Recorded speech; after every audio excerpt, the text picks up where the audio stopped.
Charlie, Hello. hi. Hi. Nice to see you. Good to see you again. Yes, likewise. Okay. Thanks for being here today. Yeah, thank you. Yeah. And so I had a really awesome time connecting with you at the Ayurveda conference. And Yeah. I think my listeners can really help with the insights that you have with a few of the things that we talked about that we can go a little bit deeper in.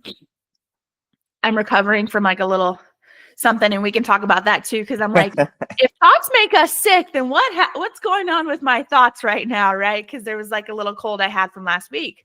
hmm But thank you for everything. Just your insights, your wisdom, your ability to help us think differently, and not think differently, experience differently. Yeah. Thank you. Thank you for that. Yeah, it's beautiful. So I'm recording this right now so that we can chop it up, and I can put it, I'll send it to you, and you can do whatever with it, however you want. But my biggest goal is helping my audience find you and work with you if that's something that they want to do because of your gifts and what you take on clients, yes, and Yeah. organizations, and you have the capacity for that right now. Yes. Yes, correct. Amazing. Amazing. Okay. So there's a couple things I have here. One of the things that I thought was really cool, especially talking to like mothers and becoming a mother myself, is realizing that we hold the codes of our ancestors. We talked a little bit about epigenetics, and I thought it was pretty fascinating how you talked about how, it goes back from our mom's mom, right? Can you explain a little bit more about what kind of coding we carry at birth? Yeah, you've probably heard people say that like you are affecting 7 generations, right, of your family. What they actually mean is that you are like the middle center of that, and you are 3 generations before you and 3 generations after you. That means that as a woman, when you were born, or actually when your mother was born, she was born within your grandmother. Can you repeat that, Charlie? Okay, so when we come in, Yeah, so you are kind of like the middle of this like 7 generations. So 3 generations ahead of you, before you, right? Your When your mother was born, she was born with all her eggs. That means that you were already genetically in your mom's uterus when she was born. Okay. So that's already 2 generations there.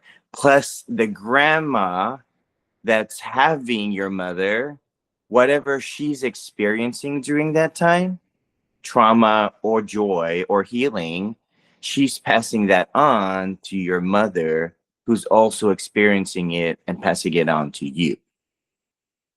Right. And so that kind of counts for like 3 generations there. So when you're born, then when you also have an egg there, and that becomes your mother, or that becomes your daughter, and that daughter has then her eggs, that grandchild is also being affected by what you're going through. And so just to show that like the generations are affected already, way earlier than when we believe it's happening.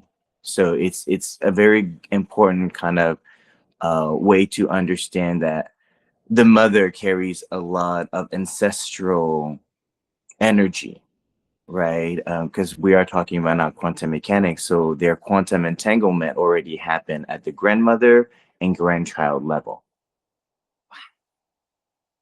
wow. And can we change that? Like, let's say there was trauma, or, our ancestors went through war.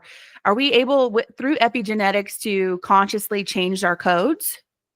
Yeah. So this is kind of what people, even spiritual circles, talk about: is you have the ability to rewrite your past, your future, and that's what free will is. However, no one's really explained how that happened scientifically. But one of the ways it does happen scientifically is actually if we were to look at DNA correctly. DNA is actually software code, right? I'm from the computer science, computer engineering background and self-coded. And then I understand also DNA and science and biology because of medicine. So you realize that actually DNA is a binary pairs, but it's set in 3 pairs, protein pairs, right? And that shows up kind of like in binary code. So what you're actually dealing with is your DNA is the software that's kind of building out your body or your experience. And so what happens is a lot of times we have the ability to change that DNA code. This is where the whole mRNA code system works, right? And so what we're doing is we're actually changing the DNA. And so it's very important that even when we eat food, certain food, even from ancestors, that our DNA coded in our genetics already knows how to process certain food because of their experiences. And so really, when we come into body, we're also coming in with the genetic storage of the experiences of all of our ancestors, including what kind of herbs, what kind of environment our body will resonate with best, right? We see that in the color traits of our skin, the height of our people compared to other places, right? The eyes give us genetic adaptation to our environments, right? And so that to me is kind of like how we're really passing on what I call like genetic technology. Wow. Passing it on in this it's like ancient, but now it's like modern. So it's like everything's carrying through. Exactly, exactly. Yeah. So this is why kind of like science in the Western world tends to be a little bit slower on the uptake because they require proof that it's happening. But like even the thought that like you decided we wanted to do this podcast. Well, how long did we decide before it actually happened, right? Probably a few at least a week, right? We were planning to do this. So it was already in the ethers, but we hadn't even made the podcast until today. So if you were to look for evidence that a podcast was made, it would take you 7 days to realize a podcast happened. But in our conversation, we had it in our calendar, we had a meetup, but it never happened yet, right? So there was no proof of this incident. Same thing with healing, same thing with your thoughts. When you have an idea, when you have a thought, it takes a few days for it to actually take action and root into the physical being of who we are. And so those are kind of like how our genetics, our thoughts, if you understand timelines and time and how you can speed up time or slow down time, this is why things happen at a slower or faster rate depending on who's paying attention. If 100 people are paying attention to an incident, the timeline speed up because there's more attention given somewhere, so there's more energy being placed in that space, right? Kind of like gravity. With more gravity, more attention, times change, right? And so it just shows that now we're moving into a world of quantum mechanics, and quantum mechanics is where the idea happens, right? And then we talk about quantum mechanics. You have to think about 10 ideas before you choose one. That's kind of like when you're like, hey, I want to go do this. I want to become a doctor. Well, now let's think of the 10 options I can do to become that doctor, right? Those are timelines you create in our heads. They happen, but then now you pick one. So when you pick one, your energy now is moving. Your genetics will start to pick up information and start to adjust, right? This is why, like they say, when you don't die, you get stronger. That's because your genetics are starting to realize, hey, we didn't die. We actually got stronger from this. So let's rewrite our genetics to now cope with, or not cope, but maybe like enhance our abilities, right? And so for us now to come together and really look at our genetics as like more like our heritage and how to really apply that. And so in modern science, they only look at the action, right? They don't look at the possibility. But now with computers, they're looking at the possibilities before they take action. Wow. Wow. Like, right? Like, and so it's bringing awareness to these things and then that inner trust, right? The, we all, do you believe in like the inner compass and like we all know what's best for us and the direction that we can move that to a higher self, etc. But it's our job to do that.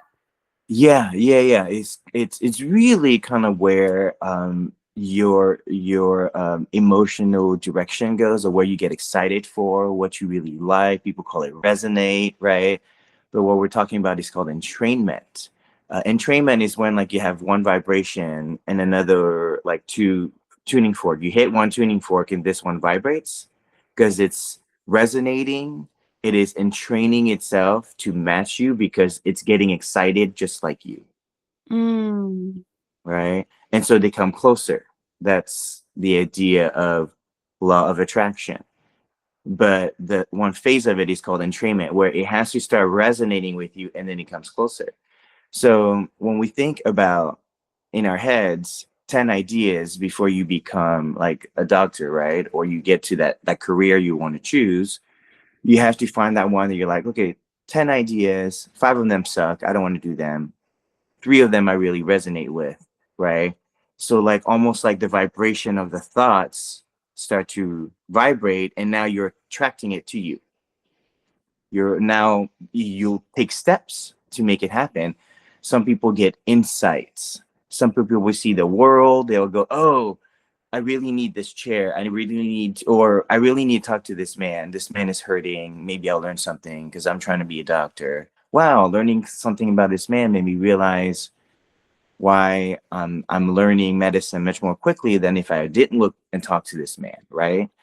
And so those and people are now resonating to match the vibration we're trying to embody, which is I've chosen to be a doctor, so I'm embodying what it is to be a doctor, a healer, or whatever you believe that is. But this is why ancient wisdom is coming back, because that wisdom is experience. It is not studied. It is not bought and created on a book.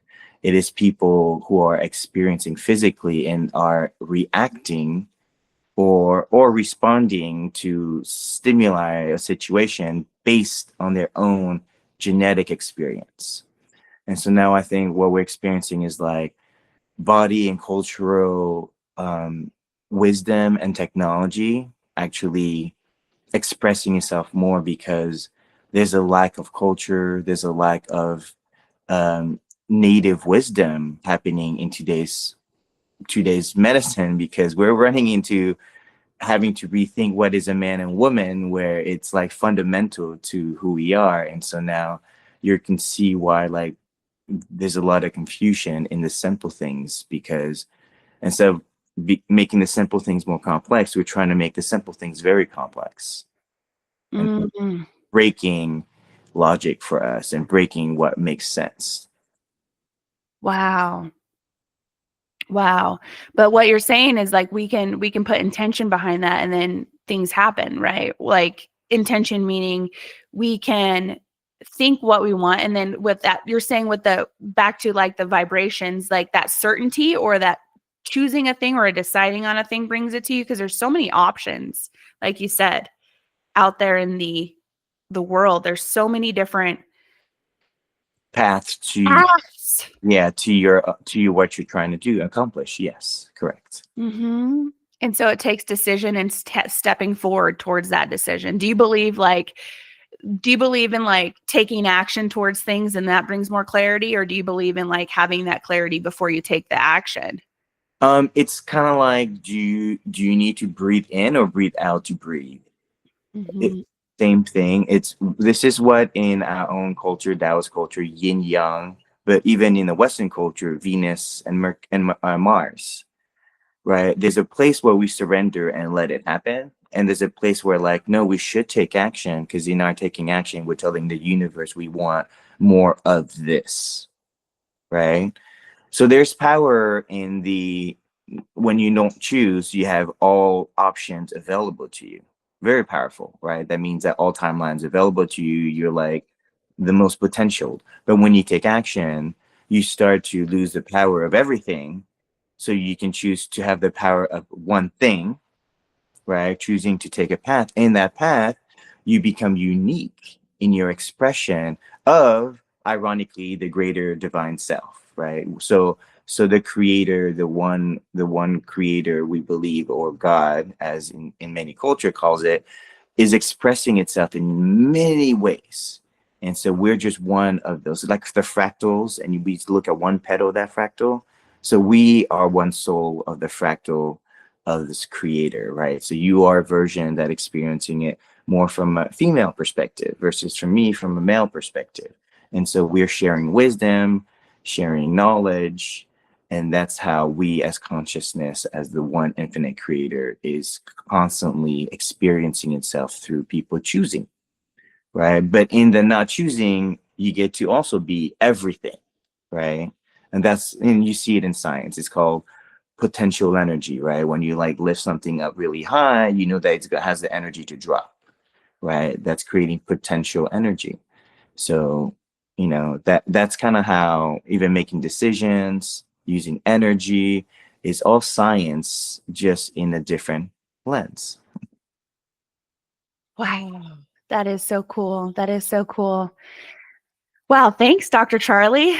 And another question I had with like the female and male, right? Because when we were talking, I thought it was really fascinating about how, like in sales example, sales is a skill set, or any sort of skill set that women taking advice from men can conflict with their natural essence, right? But when is it a good idea to take advice from from an opposite sex? Like, let's say it's dating, or would a woman be able to give a man a good insight on like what women might be looking for in a dating situation? Or like, when is it appropriate to take knowledge or wisdom from the opposite sex? And in what areas would you say are ones to kind of not avoid, but just be more mindful of versus like lean into?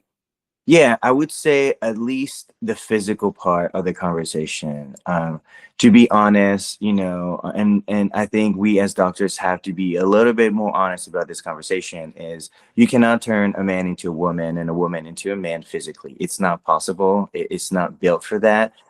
You require science or someone to come in and start like changing out the foundation of the house.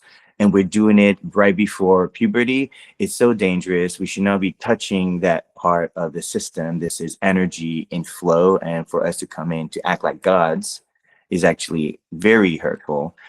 Because, when you're born, like that code is given to you. You chose that code as a divine being before you came in, right? And so acceptance to the physical reality is super important in actually accessing the powers behind it. There's power behind being a woman. There's power behind being a man. And that depends on really a lot of your spiritual mission, right? Like maybe you've reincarnated too many times as a woman, and now you need to understand the male's perspective. And so you coming as a male with a system of a masculine allows you to actually access different timelines, different options for your soul to cultivate different perspective, right? In the grand scheme of consciousness. And so it's very important in medicine when we're actually speaking to another person that has a physical plumbing, physical body parts, that we are able to talk to someone that has experience and has the same body parts and have tested things on those systems, right? So when we do studies and it's for women bodies, there should be no man in the studies. Like that makes no sense. But unfortunately, we're in this situation today where like most gynecologists are men who are telling women how to feel about their plumbing, where now today it's not ironic at all that women are being tricked into just aborting fetuses because of whatever situation happened to them, right? And we're not going to do any blame here on what happens. It's just an unfortunate act now that it is men who would be selling the idea that children are bad, where they're not having children themselves. They, right? However, I understand that as parents, yes, the father should be included in the conversation. But when a woman is asking for what's happening to my body, it's silly that a man is explaining to them. Or usually what I find is gaslighting. Say, oh, you're just imagining things. Well, clearly, dude, you don't have the equipment to be making subjective point of views of a woman who has different functions in the body that's making her feel differently, right? She is bringing in new children. She has to have the ability to discern what kind of souls will come through and incarnate inside of her, right? That's a very, very important power that the feminine has. And I say this because it's very important to understand the power behind our genders. So like the masculine energy should be understanding to another man, like, hey, things aren't working. Well, yeah, this is what happens when we do this, do that, because I'm a man, you are a man, right? And if we do that, actually, what will happen is what's really hurting us as a culture is that the men and women who aren't being men and women, they aren't creating the traction now to fall in love again. And if they're not falling in love again, because a woman has the gift for bringing children into the world with the love of a man, when a man doesn't want to have the love of a woman to have children with, where does he go and create children? Mm. He creates robots, artificial intelligence, to feel like he's passing on his genes because he no longer has the love of a woman. So this whole conversation on artificial intelligence, ironically, is the fact that we no longer believe that the creation act of bringing a child is divine and sacred, and we rather just have robots built with synthetic machines to represent the fact that we need to pass on our wisdom to something because we're going to die, or we're going to skip the whole dying thing, become half robot, right, and never experience the beauty of finite situations, right? We're going to think we're evolving constantly, but we're not having the karmic cycle. Maybe I'm meant to be a woman this next turn around and figure out how to find balance between the man and woman, right? And that's the spiritual conversation that when we say it's time for the awakening, it's because spirit itself is realizing it is the same spirit within all of us, within chairs, within the ground, within the animals, within the plants, right? And when we realize, then we can have deeper conversations about our dharmic path, why we are who we are, right? And I think too often people don't know who they are, so there's always outsourcing their medicine to somebody else. You know, even today's studies, like, are they really representative of me as an Asian man in America, right? In the studies, maybe not. And if that's the case, then why should I be following those studies?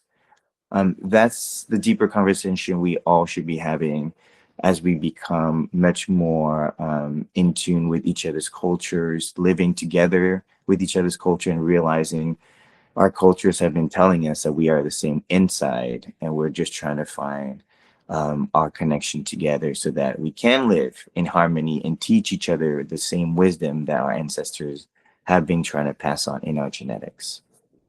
Wow. Wow, that's amazing. And it's conversations like these that awaken the realization of what is and what's actually happening here. So thank you, Dr. Charlie. And so one thing I thought was interesting too with the cold plunges, because like we were talking about that a little bit, like some women are just doing that, you know, and you had mentioned that can affect abilities to get pregnant and whatnot. So what can you say to women that are like trying to conceive and cold plunging? Yeah, it goes back again to the whole idea when I said studies. When people say cold plunges does A, B, C, D, E, F, G, first of all, who does that do it to? You can't just say for everybody, because everybody's built differently. Everybody has different energies. Plus, men and women are built differently. So when you hear men saying that, unfortunately, because we have overemphasized the the subjective foreseen of like the masculine energy being the best. So this is why, like, oh, you know, colder is better because we get a stronger immune rebound, right? It's a very masculine way of doing things, and because of that, both men and women in health believe that when men say this is good for your health, women should agree. And that's actually a big problem. Is men have now kind of stayed in their Western medicine space of fix facing things, right?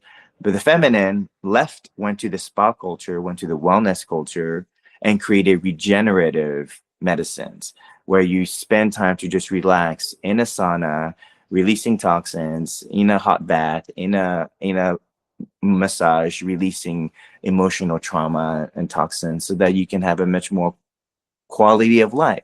That's regenerative. It's very feminine. When they come together is when you actually show true health and wellness, right? But when separated, you now have people who value different things, right? And so that's like the deeper conversation of how we should see medicine. And I'm sorry, what was again the Yeah. It was just being mindful, like, who we're taking advice from, and then asking that question of why, like, why? yes, also so for the cold plunge, because I mean it was about cold plunge, is when you're having a child, this is why the ADM, having a bread in the oven is the metaphor, right? It's because the oven, it has to be hot, it has to cook because you're actually going from tiny cells to a lot of cells to a baby, right? That means that you're actually multiplying the cells to create a vessel for this next spirit that's coming in. And so blood and heat is what pushes stem cells of blood, plasma, fats, proteins, carbs, all those to create that baby really quickly. You have to basically, and this is why women tend to get warm, is because you have an oven in your uterus. Your uterus becomes hot and basically creates a warm space for the baby. All animals, mammals, all require that warmth, right? This is why like baby birds need that mama bird to stay warm. So when you're adding cold plunge into the body, you're actually making the blood slow down, congeal, right? If you guys ever had like blood in the refrigerator, you'll see it gets really jello-y. That jello has a hard time going through your veins and through your arteries and through your heart. So now you're slowing down the blood and you're making your uterus cold. So now if you're trying to have children, you have a cold oven. Your oven can't get to 350 degrees preheat before the baby starts going, okay, I'm going to chill here. Um, so that's very important. So cold plunges, or in general, anything that makes you really cold will actually affect your process of having children. And so today we're running into so many issues where women are not having children so easily now. And that is a technology loss if we no longer have the ability to have beautiful children with no problems being born, right? So this is the conversation we should be having, is like, how are we becoming mothers and fathers to take care of these children, right? So we have to make our vessels prepared. Men too. This is where men have to like hold their semen, not be releasing. I know that today doctors like to say, oh, you got to release every 48 hours. Well, have you had a doctor who didn't release for 30 days, six months, a year, and see what happens? This is why like some people are saying they're having Kundalini awakening, or really these abilities are heightened because suddenly they're storing their seed. This is a deeper conversation about even just men and their sexual health, and how our cultures used to say actually storing your seed is much more powerful than releasing it every 40 hours because you feel pressure, right? Or So a habit. exactly. Habit, exactly. Or that there's a lot of available material that makes you want to release, right? So again, this goes deeper to our culture, but it shows that our culture, what we watch on the internet or on TV, people are just selling you something. They're selling it to everybody. They don't care. I mean, I remember one point the HPV vaccine was for only girls, women, and then suddenly now it was for boys too, because it was a sexual disease for both what happening to women, but now like men can be protecting women too. And I was like, I'm so confused. You guys, medicine is not just like a very derivative of one pill to fix everything, right? And so now I'm seeing that there's this inherent problem where like they just want to have a very simple disease that you have labeled with a name and then just throw it out there. So I'm saying the same thing with wellness. Cold plunge, it does all this for everybody. No. Saunas for everybody. No.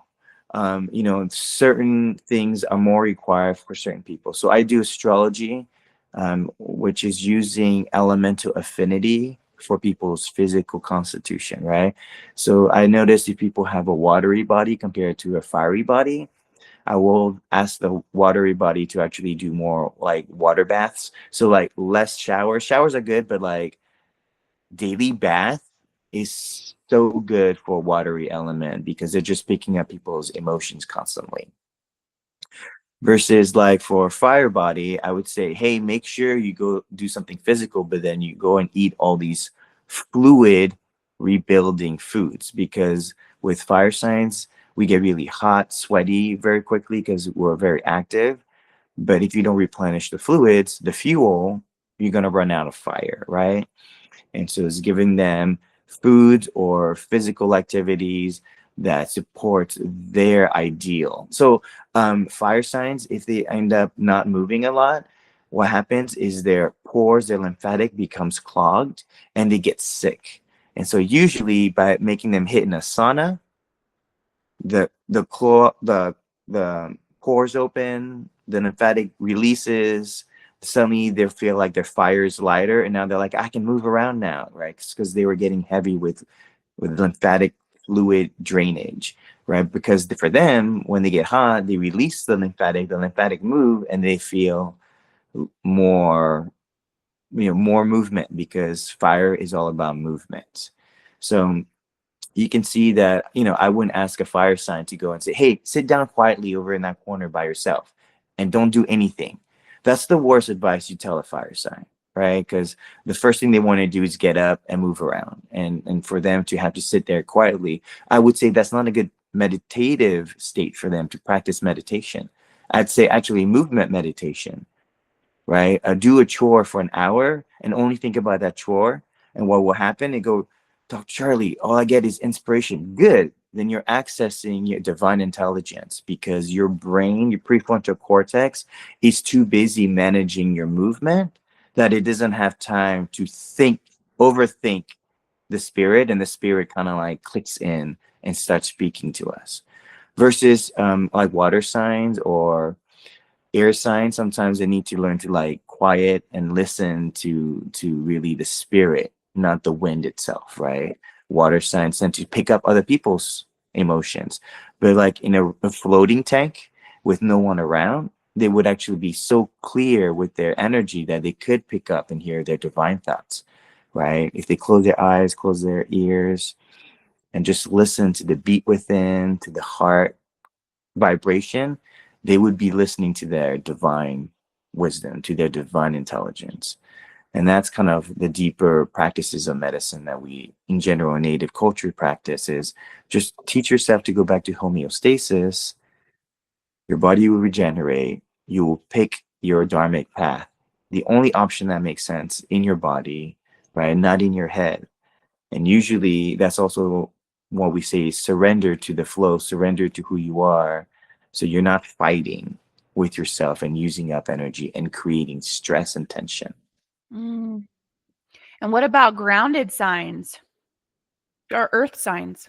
Grounded signs have to walk around, be around dirt, be around creating stuff, building stuff, generating stuff. They need to be around the earth element. So whether they're doing jewelry, taking earth element, converting to something else, but they really have to, they can't help but fix things using earth, right? They can't help but be involved in earth, whatever that is, in building, farming, eating food, selling food, just all around. They're moving the material world around. So they're very good at like, give them something to fix and they'll fix it. They'll hunger for that. So they're not the type that like want to be sitting down emotionally talking to people through stuff. No, they rather go and say, oh, you need that fixed. Suddenly they go find nails and material and they're just fixing because they're just so good with the earth assets in the world, right? And so for them is feeling of service, supporting and helping people in the physical world. Wow. And this is all based off of their birth time and birth month. Yes, exactly. So then Medicine now, we will match it with like what's going on physically with them. Whatever, if there's less water, that's connected to an element, connected to an emotion. Are you going through these right now? Yes. Take herbs or take some movement or go into something to offset and balance yourself. Those are the different ways that we would teach someone to use both the medicine in the clinic, but also updating their lifestyle to notice what they're adding more of or less of. Negative self-talk can affect your digestion because you're so like hung up on like I'm not this, I'm not that, that you start to worry. That affects your digestion. Suddenly you're either overeating or undereating, right? Because of these negative self-thoughts. Because your gut actually repeats thoughts it's heard. It holds that. It's the second, that they call it the second brain. So it's our gut speaking to here. Yeah, technically it's at first. You know why? Because your mouth and your anus is the first thing that's created in a baby. Wow. Because we are built to eat food and to process energy. So the rest of our body is to support how we choose to eat food. So people who love to eat food, their bodies are built to attract more food to them, right? People who don't like food are attracted and built differently, right? But your digestion is one of the most important part of who we are as humans. And it's speaking to us. And so you're saying our brain, our digestive system has an intelligence of its own. Yeah, so when we talk about sugar craving, it's not the gut intelligence, it's a parasite in the gut that gets the gut intelligence to believe it needs to eat sugars. Wow. And we're feeding that. And so it's just a cycle of feeding the parasites in our gut that are telling our brain that we need sugar. Exactly. So negative self-talk is like a parasite. It's feeding a bad loop inside of your brain to tell you you're not good enough, whatever that is, right? And so the idea of the 7 chakras is where this comes from, 7 sins, the 7 seals of awareness in the body and in the spirit. And when you become aware of these spiritual sections, you realize there are different vampires, parasites, energy suckers, dementors attached to each of these chakras. And that's kind of where, when we talk about spirituality, the mystics, those who have the third eye to see beyond the veil, they see these invisible entities, dark or light, that tends to persuade people one way or the other. And that's kind of like a positive, negative parasite. And so the idea of either homeostasis, finding your true north, is releasing all of these illusions, parasites in your body, so that you can find your true voice from within that guides you to kind of live out your divine mission, right? And that's, so the distraction is these food parasites or these mental parasites or these emotional parasites. We all have one or few friends that were emotional parasites, right? And that's how we learn to have boundaries with those friends. So again, like everything is trying to distract us from just our dharmic path, our godlike divine path. And that's why it's important to not just listen to everybody who says this is the best medicine, do it because everyone's doing it. No, you should like tune into your body, ask your body, is this good for us? Because your body would tell you. The whole COVID and vaccine was a big problem because mandating anything to one group of people is like a genocide, because you don't understand how everybody's medical constitution to be mandating anything to people. Right. So are you like anti-vax, like when like they want to give the baby vaccines and stuff? Would you say no on vaccines? I say no on lack of individual medicine. Like, why does that baby need it? Mm-hmm. We know that baby is going to be around that. Can you guarantee me? And if you're saying no, I'd rather prove that it's not going to get sick versus that it's not going to get sick. It's a 50-50.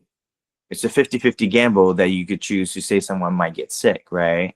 However, we used to have medicine and herbs to deal. Actually, some people during COVID didn't take the vax, but actually dealt with the respiratory problem that they were having and then everything went away.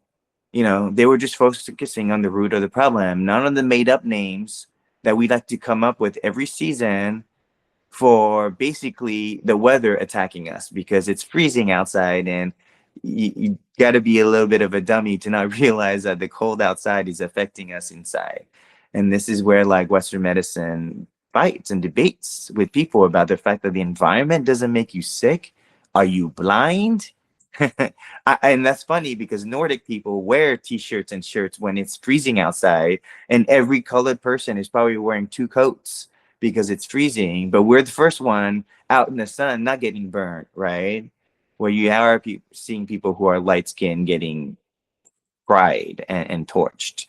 So these are genetic dispositions of the heritage and the technology that our ancestors developed. So it's silly to think now that like we're the same. We are the same with the same building blocks, but we're not the same because our bodies have natural affinity to certain things. So now let's come together and work together with those affinities rather than say, you know, it makes it's silly that a homogenous group is doing everything themselves, right? You want diversity. That's what it means to be, to me, the creator, the God infinite creator is in diverse, is an expression. That's how infinite it is. Otherwise, if it's a copy of itself, it's the most boring God in the freaking one planet world, right? Right. Yeah. Yeah. Wow. And so these seasons do affect us, you're saying, you know? And so with getting sick or getting like a cold, is there a difference between like the thoughts making us sick or the weather helping contribute to our immunity? Like, is it always directed, or is dis-ease always correlated to a disease in our thinking, or can it actually be our immunity is low because of the temperature, etc.? Both. It's both, right? So what happens is really your emotions is your spiritual clothing. If you have good emotional stability, you're wearing 7 layers of spiritual clothing. The more you attack yourself, the more you have negative thoughts towards emotion, whether you have fear, overthinking, overjoy, because we think overjoy is too much. You can't be over happy. Then what happens? You deplete yourself from everything, right? Being overjoyous. Overjoyous, yeah. Like you've seen people who are like, "Oh my God, I can't believe this happened to me," and they get speechless and they just can't process anything anymore. That's because you burnt out their systems of a sensitivity because they're overjoyed. Unfortunately, in this world, we have a hard time seeing that today because we're so underjoyed in our culture. So each of those negative thoughts, depending on where they show up in your chakra system, will affect that layer of your spiritual clothing. So the more negative thoughts on the more multiple layers of your body, the more you're walking around energetically unprotected. So you're not picking up other people's crap, but in the element space, your body is now much more open to have like what we call, so when allergy season is what we call the wind season. The wind comes in and opens up our pores and then brings in the cold or brings in the heat or brings in disease, brings in water. And when that comes into the body, that energy is now trying to affect your circulatory system, your lymphatic system. So when you don't have the emotional strength to handle that, it's basically you have less immunity system. This is why the conversation of immune, what's it called? Autoimmune diseases and immune system is based on emotional and mental problems. That's why they don't link mental disorders with immunity, and everybody's autoimmune and they don't give you support for mental health, right? And so now mental health have become like an epidemic, and that's where it's connected to autoimmune. And so the other part is the heart. Well, no one is now living out their spiritual mission, so they all have broken hearts. Oh, Right? Like no one would live because everyone's living for some stupid reason. I have to make money to die. Like that's the code. That's what we talk about the matrix. Everyone is stressed, seriously. right? Because their heart is broken because they're not doing what they'd love to do. They don't even know what they'd love to do. That's a major issue. And because of all the confusion or just not being able to listen, Distractions. distractions. Yeah. Because you think it's clear once. Yeah. So dopamine triggers, right? This is where addictions come in, or people who are like TV, right? TV is an addiction because it's releasing dopamines every time you watch it. But if you don't get to watch TV and you get bored, guess what usually happens? You go outside becoming the TV. You become the entertainment you were seeking. You're more willing to go have experiences. So we're going to have I feel like, a swing back from technology, entertainment technology, the overstimulation. AI is giving us everything we want to hear now, which is, where do you find growth? In the uncomfortable stages. And so we're going to all get a little lazy, a little bit complacent if we continue to play this game of like, take me to all the good stuff like candy and don't give me any of the bitter flavors of medicine that's healing. So yeah. Wow. Wow. Thank you, Dr. Charlie. And one thing I also heard with like is just like, or that I resonate with is like the mind, body, soul, but sometimes you hear mind, body, spirit. What's a quick question for you? Like, what's the difference between soul and spirit? Like, and why do people use those words interchangeably, or is it something? And is there another element that you would say? Is it like mind, body, emotion, spirit? Is it mind? Like what are those elements? It's really mind, the body, and spirit, but it's deeper. So it's not it's a physical body. It's physical, and it's Funny. right. So it's not just the board body. It's physical. So it's a physical world itself. The world and body. Okay. Exactly, because you come into that world to interact with it through the body itself, which is a physical body, physical vehicle. It is the heart mind, the heart consciousness. So consciousness is the mind. Okay. And that's basically the whole I believe I am, so therefore I am energy. So that's where consciousness comes from. And I call it's the heart mind. It's not the brain mind. The brain mind is actually just processing unit. It is the heart that creates the impulse. Okay. And then the soul is the container for the spirit. So it is not really the soul itself. It is the spirit that you connect to, right? So it's the physical body. It's a conscious mind that you connect with, and it's the spirit of everything that you connect with. Those three things is the source of everything. And then now you wrap it onto a soul that is you, the ego. The ego is the physical ego connected to the mental mind of the soul of the spirit, right? So those are the containers of each of those, right? You are physical, but you're not everything. You're separate because your body is the physical vessel, but not the ground, not the chairs. You chose to be separate, right? So that's why there's a physical ego. Then the heart mind chooses to have the brain mind to process all the information that the heart is picking up from the universe, right? That's a consciousness, multi-consciousness. The brain takes aware of itself consciousness and creates how it wants to like manage consciousness, versus the heart mind is the subconsciousness, the super consciousness, and the over consciousness, right? So consciousness has to separate itself. That's why it chose the brain to kind of create separation. And then the soul is the experience that you are having in your many incarnation, because the soul keeps wrapping around these three things for incarnation. But the spirit is everything, but the spirit chose to reincarnate to this soul. So you are a reincarnated spiritual soul. But that takes over, or that manages the physical body, right? And then the consciousness is like the direction of the energy. So spirit is everything, but when spirit chooses to move, it's like God choosing to take action. So remember when you say, do we take action or do we just sit there and do nothing? Same thing. It's the same. The idea of doing nothing and doing something is kind of the same energy of God. And so it split that into the feminine and masculine, but it shows that in the polarity of potential energy and kinetic energy. Wow. And so when people have diseases like Alzheimer's or dementia or whatever, it's just that their conscious brain they still are conscious, but their brain conscious is like slowing down, and that's not something to fear. So many of the diseases today is a physical deficiency or physical excess. So a lot of Alzheimer, they have heavy metals. We have a lot of plastic, heavy metals, and toxins in our body. So that's one layer of toxicity in the physical. In the mental space, or the mind, or the consciousness space, is the forgetting, the gaslighting, and the lying. Okay, and that's what's been keeping us in that problem. The spirit is the when separation of state and church in the Western world, communism in the East said, we are in charge of spirituality through religion.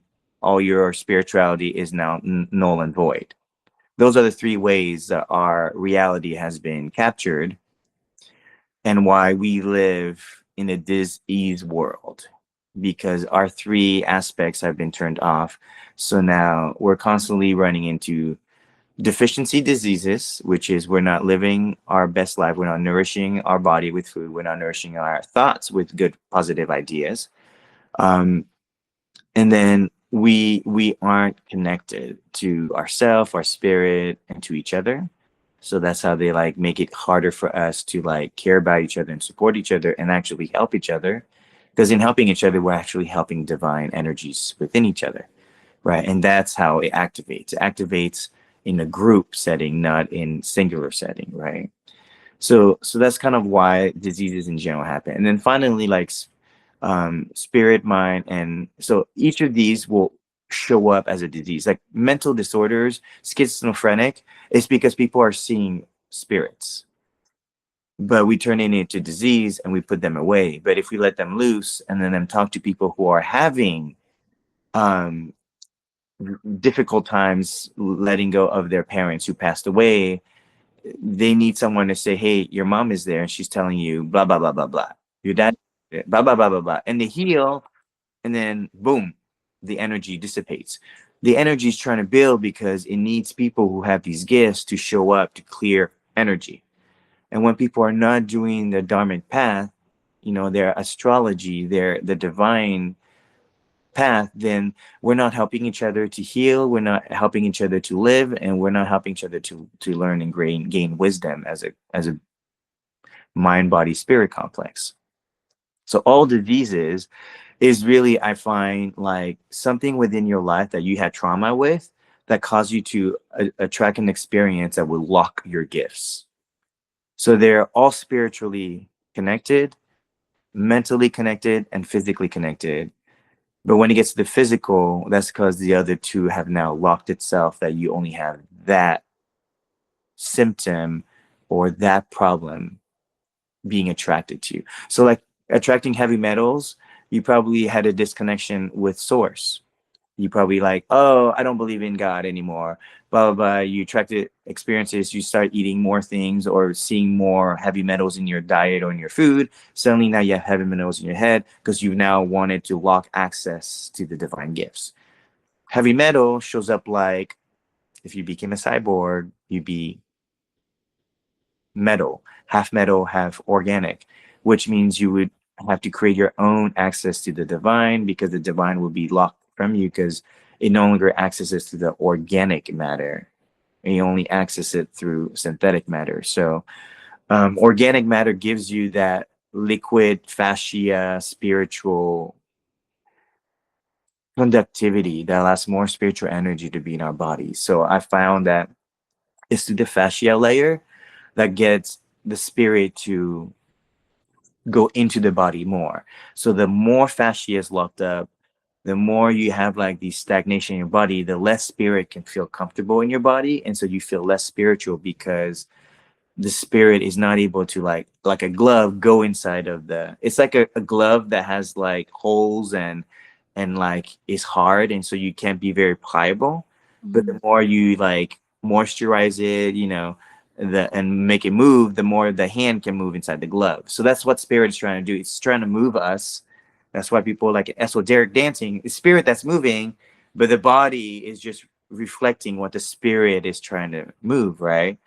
So it's moving through the fascia layer.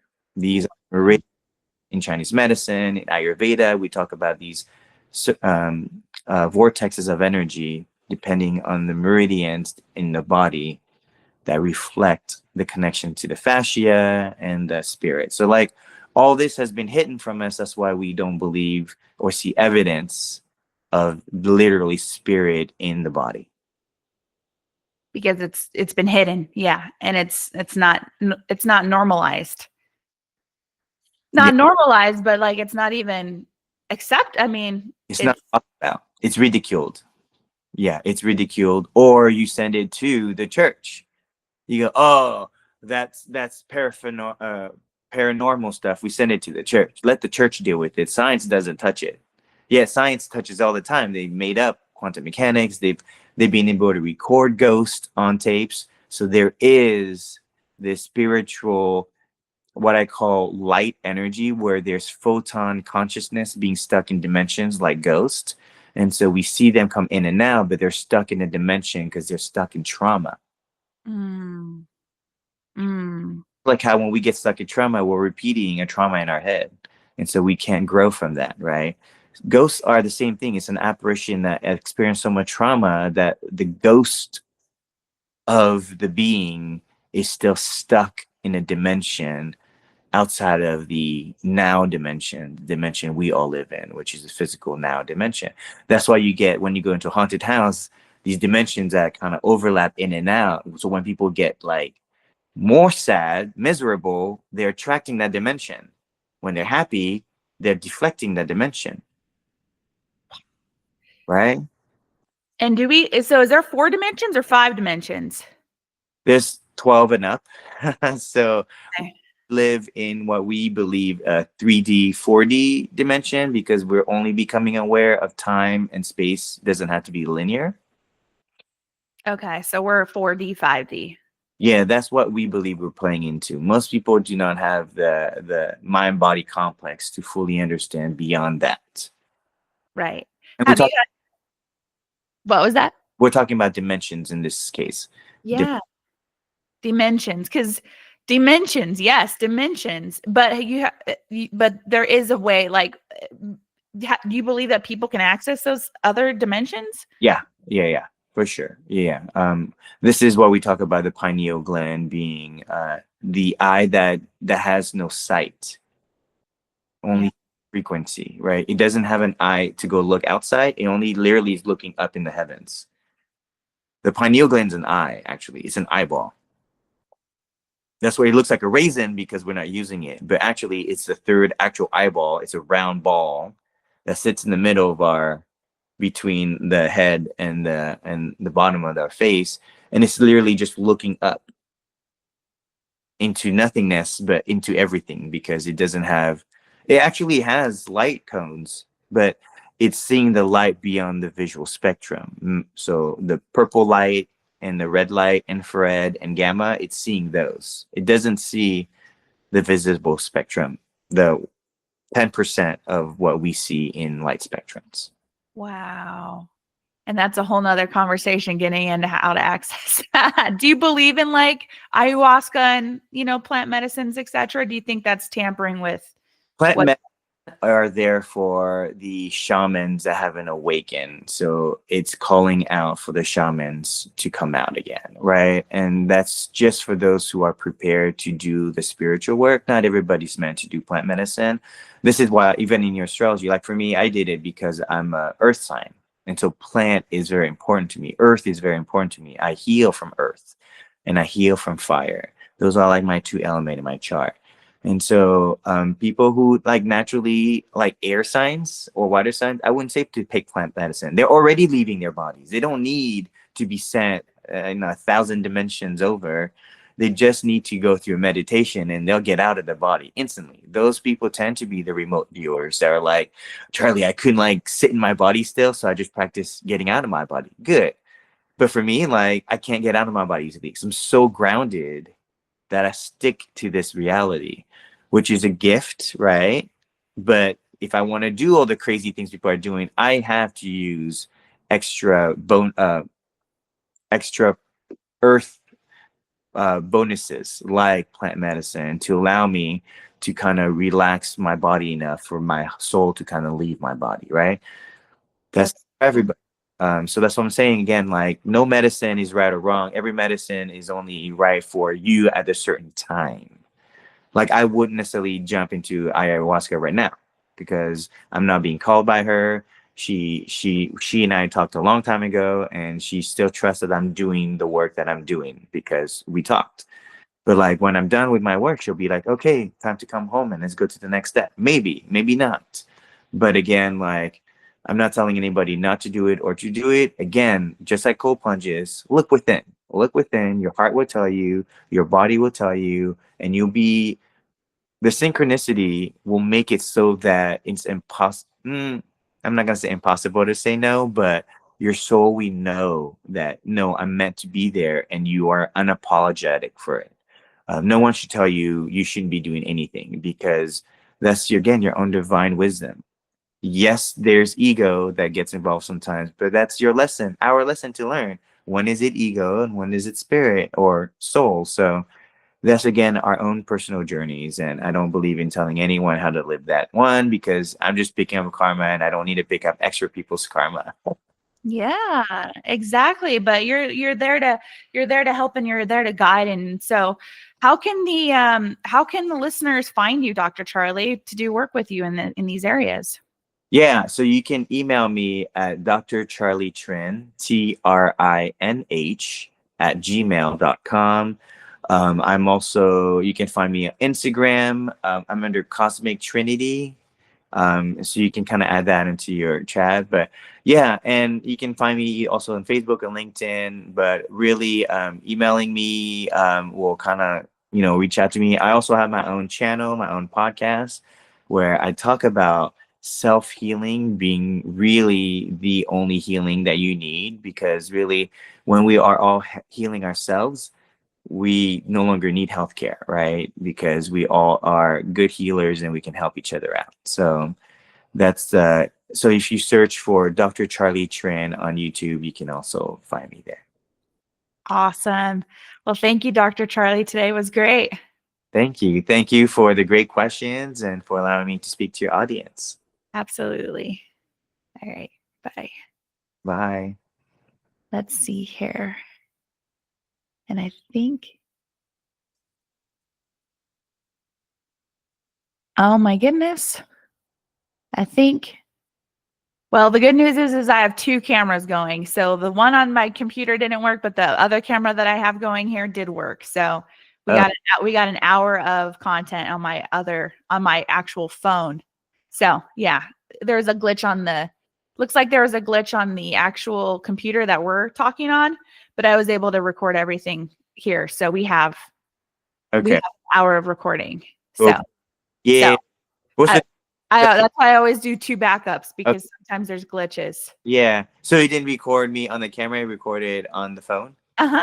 Uh-huh. Yeah, which is just as good. The quality is just as good. I always just record twice because whenever, there's just sometimes it said that it was recording before, but for whatever reason it wasn't recording.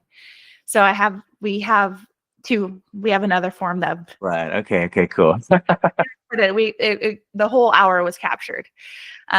So this was so great, Dr. Charlie. Wow. And so with thank you so much for that. And then also I would like to get my chart read. Like, can I be a client? Like, where do I pay? Like, where do I sign? Like, how do we do this? Yeah. We can definitely do an astrology reading. It's just $80, about an hour. So we can definitely do that. Send me all your birthday information. Do you And want to do it right now? Do you have time right now, or do you want to do it another day? no, let's do another day because I want to do like a full on Zoom session, record everything because it's a lot of information. I tend to start channeling halfway through just because the information starts to flood in once I like open the door. So I want people to record it because I don't always remember what I'm saying. Yeah. Okay. Okay. Cool. So, just send you my birth information. Yeah. And most likely either Sunday or Monday, I have some time as early as that to do this with you. So we can definitely set up some time for that. Cool. Let's do Monday, but I'll email you. Okay. And birth information. So I have approximately the time. It was in the morning, Okay. like or 12 Okay. on Wait, May morning, but it's at 4:12 p.m. before 12 p.m. Yeah, it was like around 8 a.m. Okay. May 3rd, 1989. You don't have an exact. Okay, so we can get a estimate. Okay, I can work on getting an exact though. You want Yeah. exact? If you can't get exact, you'll get more exact information. Okay. I'll get that to you. And Yeah. when I was at the doctor yesterday, they were talking about they can induce you now where you can plan your pregnancies. Did it? No. Okay. No, let the baby. Otherwise, what was it that you said your baby would be next year? Would be a Leo Cancer? Scorpio or a November 30th, Yeah. but we think You don't want the Scorpio Sag to like start messing with the doctor, because if it doesn't want that time, it will like do something to the doctor, make sure it gets the time it wants. okay. So don't induce it. Otherwise, you're just, yeah, the baby knows when he wants to come out. That's what I'm saying. Like, don't let a doctor who's not even part of your family choose when that child gets to come in, because the child accesses different codes depending when it comes in. So if you like basically bring it in at a different time, it might kind of have to like scale down its powers, right? But usually what will happen is that ghost baby, before it becomes a baby, will like affect the invisible realm too. Like they will make sure that they get the timing too. So that's what I'm saying. It's like you can, but like do it much more naturally. Otherwise, you won't run into your child trying to fight you with the timing at once. Wow. Okay. Yeah, just make it natural. We'll stick to natural. Yeah, yeah. Sure, like Yeah. you're doing all the work anyways to be like as natural as you can. So give your child more opportunities to like to like come in much easily. Yes. I'll make sure to do that. Yeah, that's a good point. Thanks, Dr. Charlie. Wow. This was so great today. Yeah, thank you. Those are awesome questions that really made me think about stuff. Yeah, me too. And that's what's the beauty of it all is. So awesome. So yes, send me an email. We'll plan for like Monday or something, or when you get the actual exact date, because it'll be much more important to get the numbers are important in astrology. So if you get exact numbers, then you get exact degrees.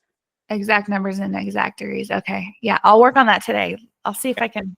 It's got to be somewhere. I'll talk to my mom and Yeah. see if I can get it. Um, Awesome. Well, yeah, I'll mess with, or I'll not mess with the recording that I got on my phone. I'll polish it, and even what I posted or what we took on my phone today, I can post to my Instagram and help people find you that way too. Because awareness, you have such a gift with this stuff, and the world needs it. yeah, thank you. Thank you. Yeah, it's meaningful work. Yes. Thank you. Yeah, for sure. Well, thank you, Dr. Charlie. I know we're over on time here, so.